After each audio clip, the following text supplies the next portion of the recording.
Merci d'être avec nous pour 45 minutes de débat sur le thème des transformations opérées pour adapter les logements et les habitats seniors nécessaires à une société du bien vieillir. Alors on a défini déjà ce bien vieillir qui est en fait vivre ensemble et vivre longtemps et de façon durable si j'ose dire, sans jeu de mots. On va pouvoir justement voir de quelle manière les différents acteurs que vous êtes travailler de concert pour adapter le logement et les habitations nécessaires donc, et adaptées justement. Tous les trois, donc je vais vous présenter tout d'abord à mes côtés Sébastien Martin, vous êtes directeur de la maison départementale de l'autonomie des Alpes-Maritimes. Bonjour, merci, enchanté.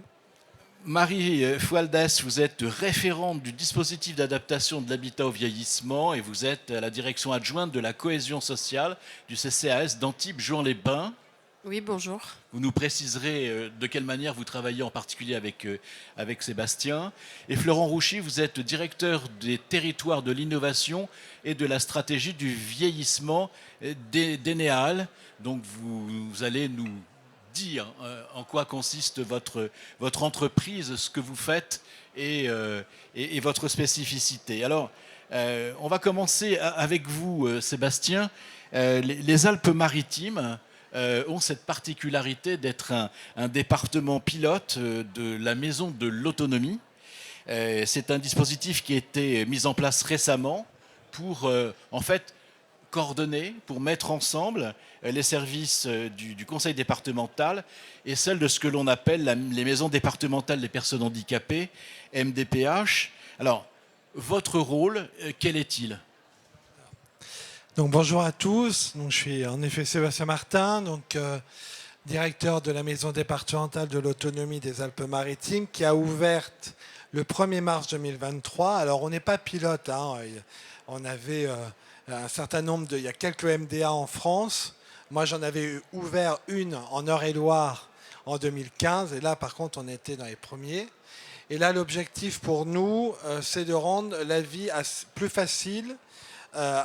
Plein d'objectifs. Rendre la vie plus facile pour les personnes âgées et personnes en situation de handicap, en mutualisant l'ensemble des services dédiés aux personnes âgées et personnes en situation de handicap du conseil départemental, ceux d'AMDPH, également les CLIC, qui sont des dispositifs d'information et de coordination que nous avions dans le moyen et au pays, parce qu'il ne faut pas oublier que ce département est atypique. 80% de la population vit sur le littoral, mais on a 20% de la population qui vit sur 80% du territoire qui est montagnard. Et puis enfin, nous avons également inclus la communauté 360, qui est un dispositif qui travaille sur l'inclusion et le changement des regards dans des associations de milieu ordinaire de droit commun. Nous sommes une grosse structure, nous sommes par contre la seule MDA de France à être dans un département de plus d'1 million d'habitants.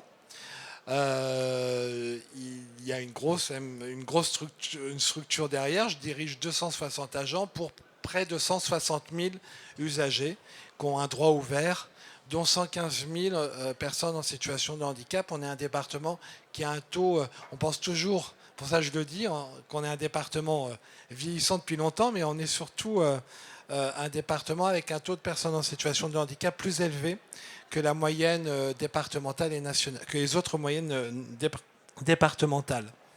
Alors, à qui elle s'adresse, cette MDA? Elle s'adresse bien sûr à ces près de 160 000 bénéficiaires. Elle s'adresse aussi aux 450 établissements et services médico-sociaux que la MDA, que le département autorise, pour certains tarifie, suit, contrôle, contractualise. On a à peu près 160 EHPAD, 160 services d'aide à domicile. Je salue le premier représentant des premières fédérations des services d'aide à domicile ici présent, le CINERPA. Et puis nous avons à peu près 80 structures en situation de handicap. On s'adresse aux enfants, bien sûr, en situation de handicap, aux adultes, aux personnes âgées, aux seniors qui sont en bonne santé, mais pour lesquels on a besoin de leur faire comprendre et de travailler sur la prévention. Et puis, bien entendu, on travaille aussi pour les aidants et bien sûr avec tous les partenaires qui travaillent au quotidien, qui soient partenaires institutionnels, la RS, la CARSAT, la MSA, je sais que la CARSAT est là, mais la MSA, GERCARCO, etc., l'éducation nationale, et puis bien sûr nos partenaires de terrain, qui sont très nombreux sur le territoire, à accompagner au quotidien nos seniors et personnes en situation de handicap. Alors, Sébastien, comment la MDA agit-elle pour l'adaptation des logements, pour favoriser le maintien à domicile? On parlait d'adaptation, on peut aussi parler de prévention, puisque c'est un mot qui est revenu 3 ou 4 fois dans votre propos liminaire. Et donc, c'est quoi aussi la prévention? Parce que c'est tellement général. Est-ce que vous pourriez nous dire de quoi il s'agit? Ouais, alors j'ai un peu insisté lourdement, mais la prévention, je crois que tous les acteurs ici présents agissent pour la prévention. C'est éviter le vieillissement et la dépendance trop rapide. Et donc, il y a énormément de façons différentes à intervenir sur le champ de la prévention. Le département a un budget à peu près finance à peu près pour 3 millions d'euros des partenaires. Alors, la prévention sur l'adaptation de logement, par exemple, c'est la prévention des chutes, hein, c'est le B.A.-ba. C'est la prévention des aidants, parce que si on n'intervient pas sur les aidants et qu'on ne les soutient pas, ça ne tient plus grand-chose au domicile.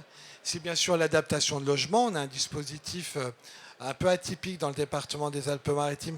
Il est assez unique en France, puisqu'on finance pas dans le cadre de l'APA, mais dans le cadre d'un accompagnement individualisé avec des ergothérapeutes qui vont au domicile, pour lequel ils rédigent des rapports qu'ils donnent à nos demandeurs et qui eux-mêmes remettent aux sociétés, aux entrepreneurs pour pas qu'ils fassent n'importe quoi dans l'adaptation de logement.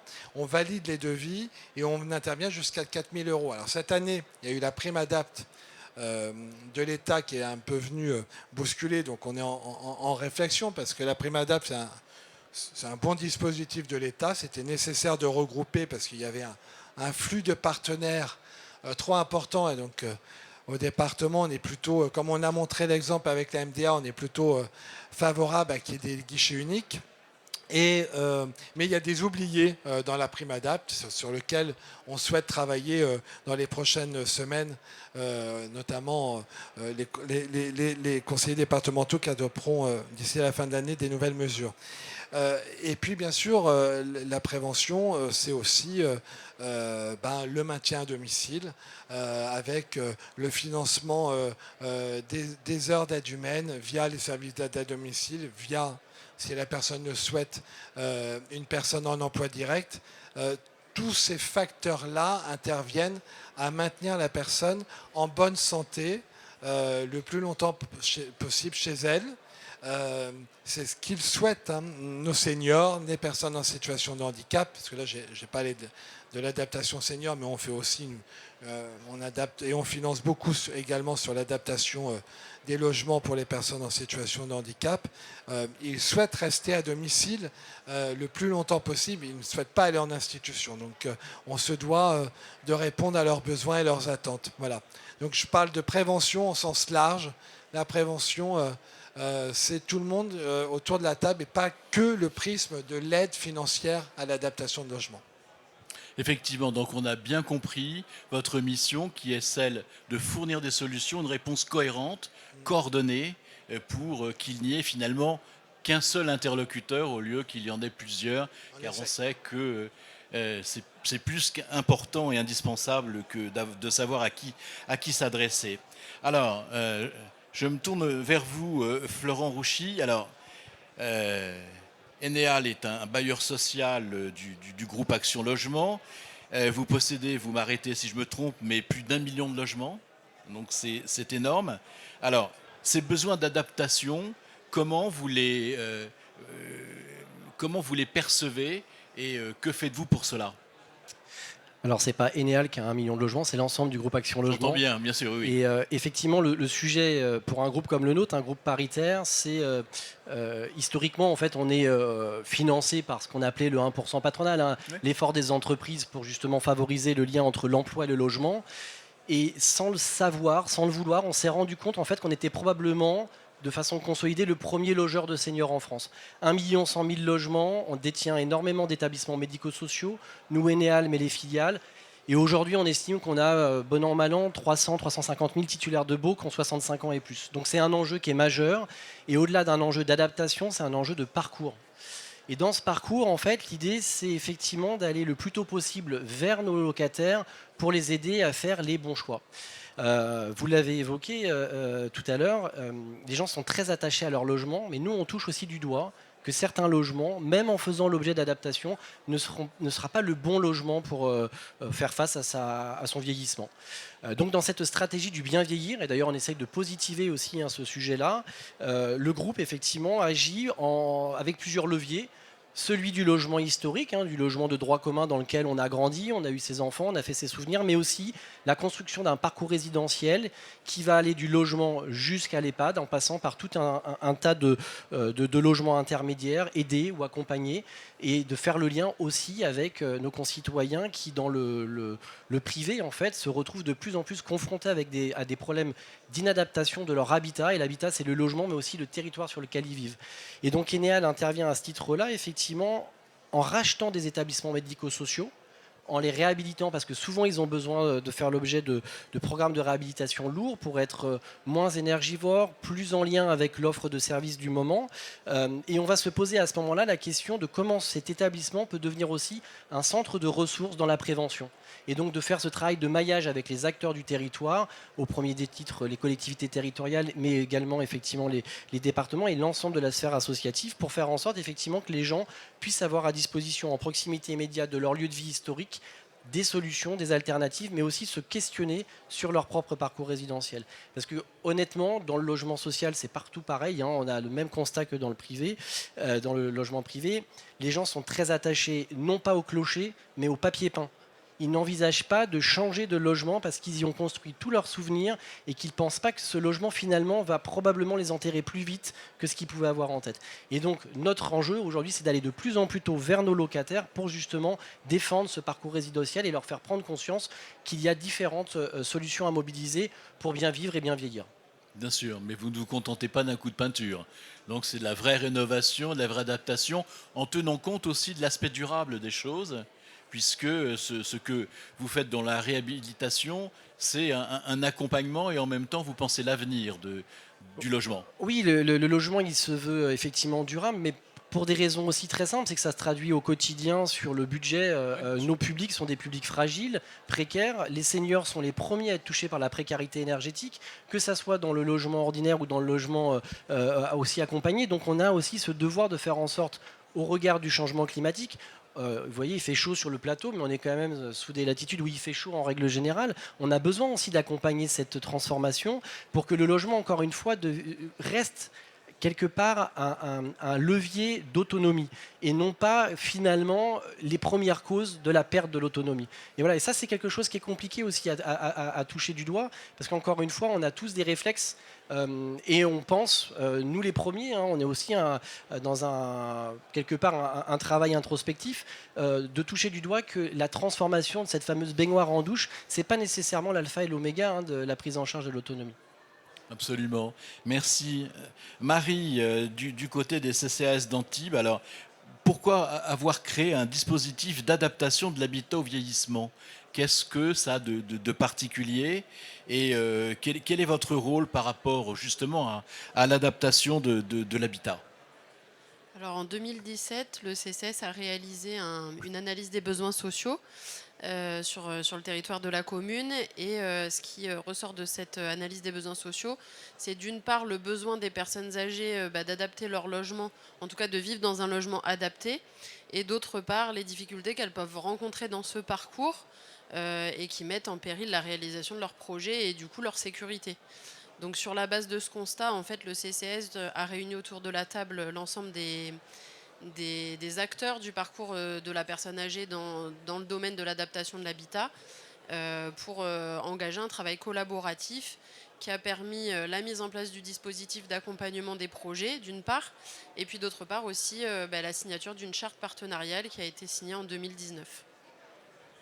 Alors, dans ce dispositif, il y a une coordination. Il y a aussi des avances de fonds nécessaires, puisque tout cela va de pair. Alors, dans ces missions, quelles sont les étapes du parcours d'adaptation de l'habitat quand on va du projet, de la question à la solution, c'est-à-dire à la réalisation des travaux? Alors justement, du coup, notre dispositif est là pour accompagner les usagers de l'émergence de leur projet jusqu'au versement des aides financières accordées, donc après la réalisation des travaux. Donc on les accompagne vraiment de A à Z et l'objectif c'est de résoudre tous les petits problèmes qui peuvent être rencontrés tout au long du projet. Donc on va les aider à déterminer quels sont leurs besoins. Parfois c'est pas des travaux, parfois effectivement ce sont des travaux. Donc on les aide à déterminer leurs besoins, on les informe sur leurs droits. On va déterminer les différents financements qui sont sollicitables en fonction de la situation de chacun. On va les accompagner dans les démarches et on va coordonner l'intervention de chaque acteur, puisqu'il y a de nombreux acteurs tout au long du parcours, notamment quand il y a des cofinancements. Donc on va coordonner l'intervention de chacun de façon à ce que les choses se passent de la manière la plus fluide possible et que l'usager soit déchargé de tous les petits tracas administratifs qui peuvent être rencontrés tout au long du projet. Donc voilà, on les accompagne vraiment à chaque étape. L'accompagnement qui est proposé, il est adapté à chaque usager. Donc ça peut être juste être là en cas de question, en cas de besoin. Ça peut également être faire les démarches pour la personne. On leur fait signer un mandat d'accompagnement dès le début de l'accompagnement pour qu'on ait le droit de réaliser les démarches pour eux. Donc ça, c'est la partie accompagnement. Et ensuite, le CCS propose également donc, ce qu'on appelle une avance de fonds, puisque une grande partie des aides financières qui peuvent être octroyées pour des travaux d'adaptation sont versées sur présentation de la facture acquittée, ce qui peut poser souci pour certains usagers qui n'ont pas les fonds nécessaires pour avancer. 50%, oui. Exactement, la MDA verse la moitié de la subvention en amont des travaux et la moitié une fois les travaux réalisés. Donc pour toute la partie des aides financières qui est versée après les travaux, le CCS peut accorder une avance de fonds. Donc c'est une aide financière qui est décidée en conseil d'administration et qui peut être sollicitée par n'importe quel usager qu'on accompagne. Et la dernière chose que propose le CCS est une aide financière, donc sous forme d'un secours financier qui peut être accordé aux usagers qui ne peuvent pas financer le reste à charge quand il y a un reste à charge, puisque parfois même une somme peu importante peut être compliquée à financer pour l'usager. Donc dans ces cas-là, le CCS peut être sollicité et peut proposer une aide financière qui est déplafonnée. Donc il n'y a pas forcément de limite, c'est étudié au cas par cas et c'est présenté également au conseil d'administration. Merci. Florent Rouchy, vous avez mis en place une stratégie senior au sein d'Action Logement. C'est quoi cette stratégie senior ?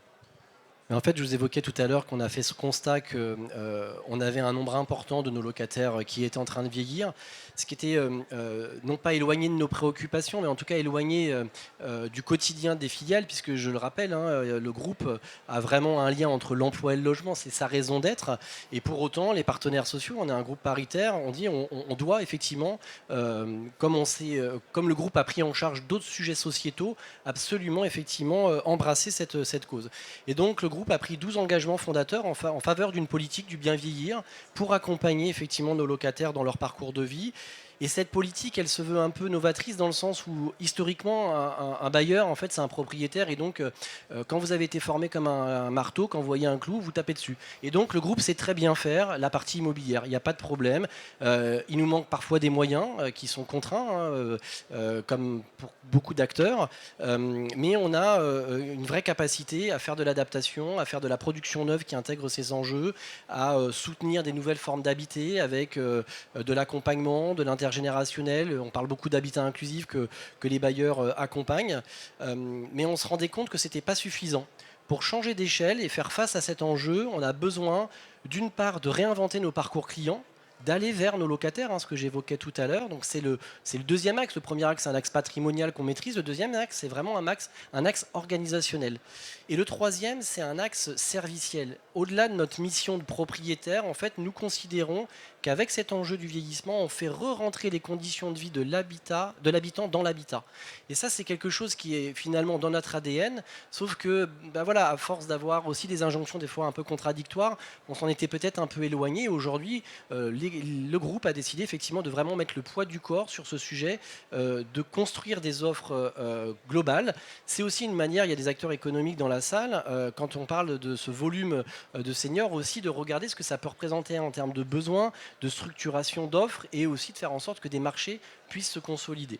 Ça, c'est le premier axe, c'est les trois axes importants, patrimonial, organisationnel et serviciel. Et forcément, il y a un quatrième axe qui est un axe de plaidoyer, de communication pour travailler à l'amélioration de cette prise en charge. Et on est vraiment conscient qu'on ne pourra pas le faire seul. Et donc, dans ce quatrième axe, il y a un axe partenarial qui est très important. On travaille avec des acteurs à différents niveaux, nationaux, locaux, pour justement faire en sorte d'être un peu un assemblier du bien vieillir et faire en sorte que nos locataires trouvent des solutions qui soient idoines. Dans le même temps, on veut aller vers nos locataires et on pense qu'on ne sera pas capable de le faire si on ne travaille pas de nouvelles logiques d'interprétation des besoins de nos locataires. Et donc, on travaille aussi avec d'autres acteurs sur la notion de la data pour identifier quels sont les locataires qu'il faudrait aller voir en priorité. Parce que nos locataires, ils sont comme tous les Français, ils sont silencieux, ils ne demandent pas grand-chose. Et quand ils viennent vers nous, je vais paraphraser un humoriste, en fait, ils ont un pied dans la tombe et l'autre sur une peau de banane. Et donc, c'est très, très compliqué à ce moment-là de pouvoir les accompagner. C'est déjà trop tard. Et donc, on essaye aujourd'hui, et je pense que c'est l'enjeu un peu collectif, d'aller chez nos locataires au bon moment, le plus tôt possible, comme je le disais en préambule, pour leur faire prendre conscience qu'il y a des leviers à activer, que ce soit sur le champ de la santé, sur le champ du logement, sur le champ des aides, pour faire en sorte que leur parcours de vie soit le plus serein possible et le plus long possible sans aléas. Alors Sébastien Martin, vous aussi, vous avez un marteau comme votre voisin, et justement sur l'habitat inclusif dont il était question, comment la MDA et le département développent ces habitats innovants, de quelle manière? Alors, je voulais juste rajouter, parce que au fur et à mesure des conversations, l'adaptation de logement, c'est pas simple. C'est pas on arrive, tout est beau, les gens souhaitent l'adaptation, c'est pas vrai. Déjà, c'est des fois plusieurs mois, voire plusieurs années pour convaincre la personne de bien vouloir adapter son logement ou de lui convaincre que son logement n'est pas adaptable et qu'il va falloir qu'elle parte. Donc ça, c'est déjà très important. On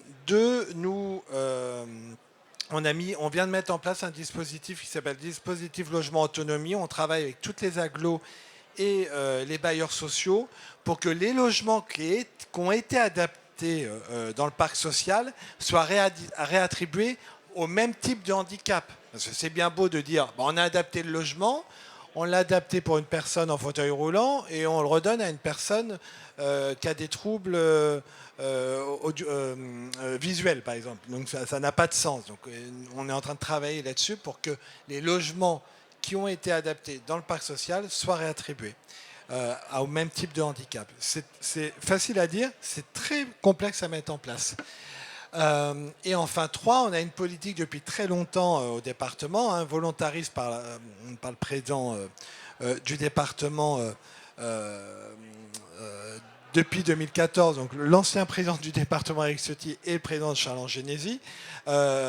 Déjà parce qu'on avait une problématique, c'est qu'on a eu une vague de personnes âgées retraitées qui n'avaient pas les moyens de vivre dans ce département parce que ici, vous voyez, là, tous les acteurs, vous voyez la Croisette, la Cannes, le Soleil. La vie est très chère et on a un taux de paupérisation qui va très vite dans ce département, notamment dans le public senior. Et on se doit de pouvoir les accompagner comme on peut. Et donc, on crée, et du reste, je n'ai pas les chevilles qui entrent, mais on est le premier département de France à créer le plus de places de résidence autonomie chaque année. Depuis 2014, on crée 100 à 150 places de résidence autonomie. Donc résidence autonomie, Ce n'est pas des résidences seniors, hein. Ce sont des établissements médico-sociaux. Les gens sont propriétaires ou locataires de le logement, très généralement des logements à loyer modéré, voire très modéré, mais qui offrent un panel de services et d'équipements sécurisés. Depuis 2 ans, nous avons imposé, puisqu'on est autorité de tutelle de ces résidences autonomie, 15% de place aux travailleurs des ZAD qui partent en retraite, parce qu'on parle beaucoup du vieillissement de la population âgée, donc on pense à nous, mais la population en situation de handicap vieillit, et elle vieillit très bien.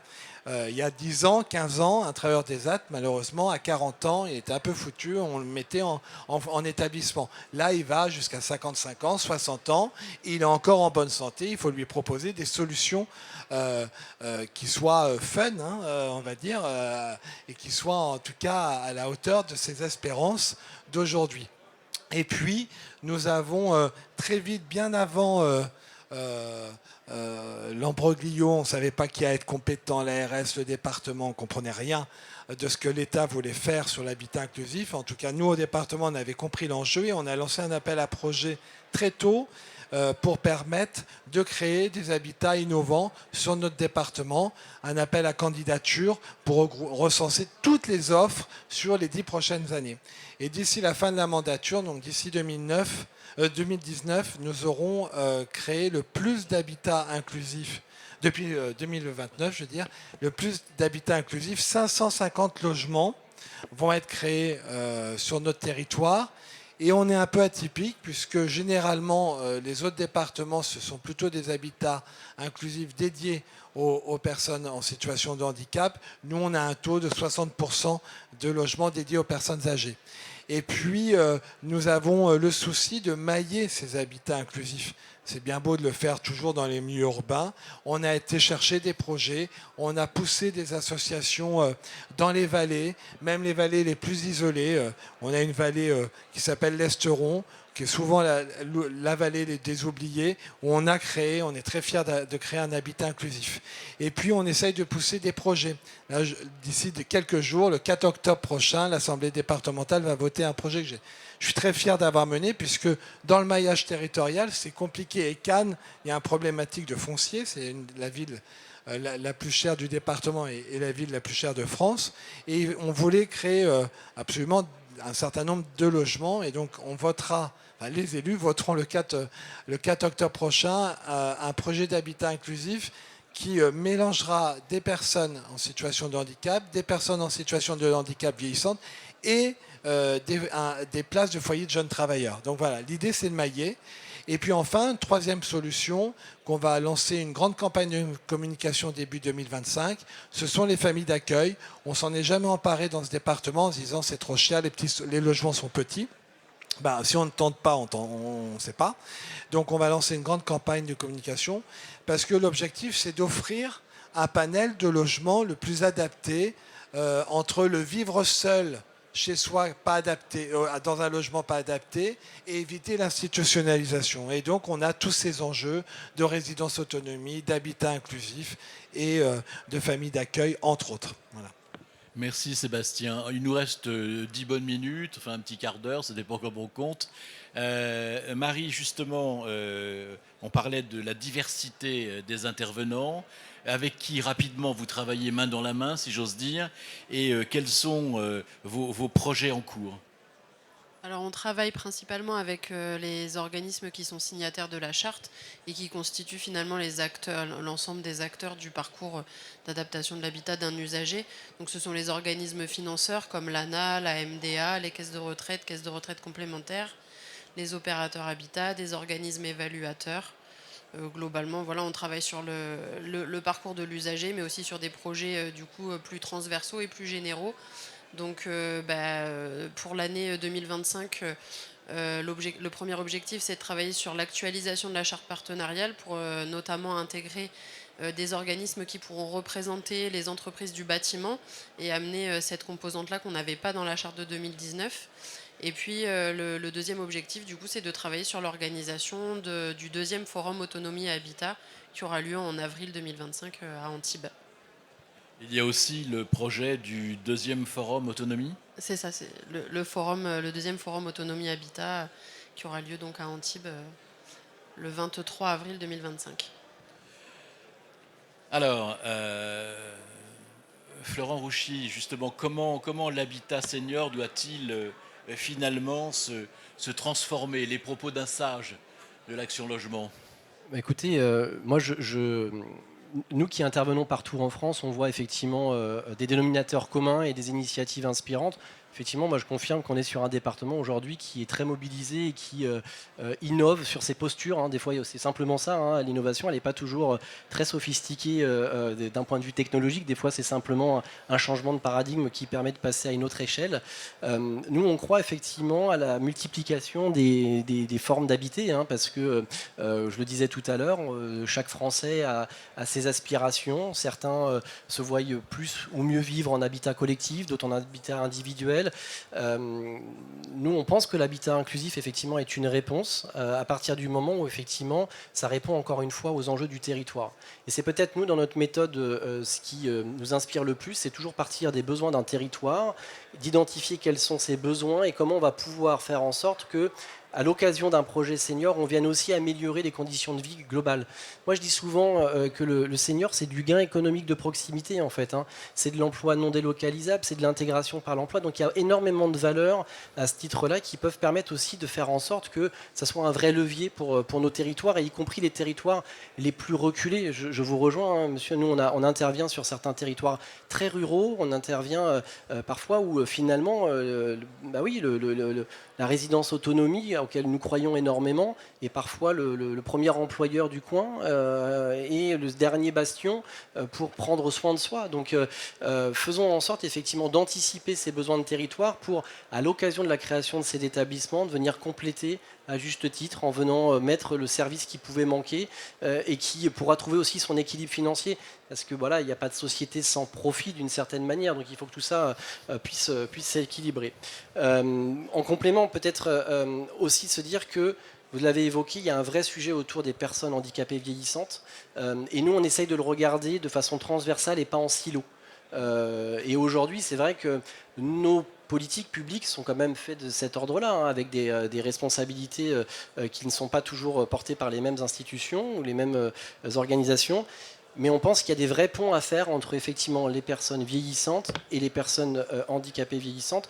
De la même manière, il y a des points de convergence entre les personnes qui vieillissent dans le domaine privé et celles qui vieillissent dans le domaine social. Et donc il faut travailler conjointement ces sujets-là pour faire en sorte qu'il y ait aussi un effet d'échelle et que d'une certaine manière nous passions de la sidération à l'action. On voit bien que tout le monde a aujourd'hui envie de faire des choses et il faut continuer à travailler conjointement pour faire en sorte que l'impact qui soit généré soit le plus important possible. Est-ce que vous êtes d'accord sur le fait que ce qu'il faut, c'est changer justement ce regard, ne pas penser qu'il s'agit là, dans cette adaptation, dans ces transformations, d'une dépense, mais bien d'un investissement, et que c'est un investissement profitable à tous? Parce que, en fait, ce que l'on entend encore trop souvent, c'est le fait que l'avancée en âge ou le handicap représente un poids en termes financiers. Certes, c'est un poids, mais c'est un poids qui a aussi un aspect positif, puisqu'il amène. Est-ce que les logements pourraient être rénovés s'il n'y avait pas cet impératif d'adaptation au handicap, à l'avancée en âge? C'est pas sûr. Enfin, en tout cas, ça se ferait pas aussi. Alors nous, on pense qu'il y a une vraie convergence entre les deux grandes transitions que l'on vit, hein, la transition démographique, celle dont nous venons de parler, mais aussi la transition environnementale. Donc d'adapter le logement, c'est faire face à cette double transition qui n'est pas une révolution, mais vraiment une forme de mutation assez complète de nos organisations, hein. Et moi, je pense, comme beaucoup de monde dans la salle, moi je pense que la seniorisation, c'est pas un handicap pour notre société, c'est une opportunité. Et d'une certaine manière, on a probablement une obligation morale vis-à-vis de nos plus aînés, c'est une certitude. Mais enfin, voilà, une société qui aujourd'hui vieillit, elle doit l'intégrer et trouver une façon de travailler de façon sereine. Et c'est vrai que les finances publiques sont compliquées, on voit bien. Nous, on travaille avec beaucoup de territoires. À un moment donné, c'est juste de se poser la question. Moi, j'ai la conviction quand même, je ne peux pas la matérialiser, mais quand vous enlevez des seniors, à la fin, vous enlevez des écoles. Enfin, tout ça, ça, c'est très lié. Hein. Je veux dire, l'intergénérationnel, c'est un concept qui est vieux comme la nuit des temps. Et en fait, il faut continuer à le faire vivre partout et tout le temps. Sébastien? Alors, non, mais alors, pour répondre à votre question, je n'ai pas forcément bien compris, excusez-moi. Ce qui est sûr, c'est que l'accompagnement des personnes âgées, des personnes en situation de handicap a un coût. Au département des Alpes-Maritimes, c'est son premier poste de dépense, 340 millions d'euros sur un budget d'1 milliard. Donc 34% des dépenses du département vont en faveur des personnes âgées, des personnes en situation de handicap. Après, je ne suis pas d'accord avec vous parce que on peut décorréler, faire de l'adaptation de logement, ça ne coûte pas forcément très cher, en tout cas pour les institutions, ça a un coût pour l'usager, mais adapter des logements, il y a des personnes qui sont en situation de dépendance parce que le logement n'est pas adapté. Quand on adapte leur logement, quand on les met dans des logements complètement adaptés, on voit des gens sortir de l'APA, l'APA qui est l'aide pour les personnes âgées dépendantes. Donc en fait, une personne, quand elle est dans une maison, je vois, il ne suffit pas d'aller dans les montagnes, mais dans les collines, une maison à 4 pans qui est surélevée, avec une pente, avec plein de marches. Si elle n'arrive pas à descendre, elle est complètement dépendante, elle a besoin de tout. On lui fait une pente douce pour adapter son logement, la personne revit et elle ressort de son logement, elle peut de nouveau être autonome. Donc voilà. Donc il y a des corrélations à faire. Voilà. Et puis plus qu'on adapte ou plus qu'on propose des logements adaptés, et plus on retarde l'effet de la dépendance. Donc il n'y a pas un lien coût en fait. C'est un cercle vertueux, on l'a bien compris, absolument. Marie, un souhait pour que tout ça marche mieux? Mais disons que voilà, nous, au niveau du CCS, ce qu'on souhaite, c'est pouvoir continuer à travailler en partenariat avec tous les acteurs, peu importe les directions et les évolutions des différents dispositifs d'aide, dans l'intérêt des usagers et de pouvoir faire en sorte qu'ils puissent rester à domicile aussi longtemps que possible. Après, il y a un cas particulier avec le CCS Antibes. Il y a un investissement énorme. Ce n'est pas partout, sur les 189 communes du département. Donc, tant mieux si ça existe. Sur Grasse aussi, c'est assez dynamique. Après, sur le reste, la MDA et les acteurs de terrain, on essaye d'accompagner et ça peut être long. Voilà. Alors, il faut continuer à retrousser les manches pour pouvoir véritablement organiser cette société du bien vieillir. Je crois qu'on peut les applaudir. Beaucoup de choses ont été dites. Merci. Merci. Merci.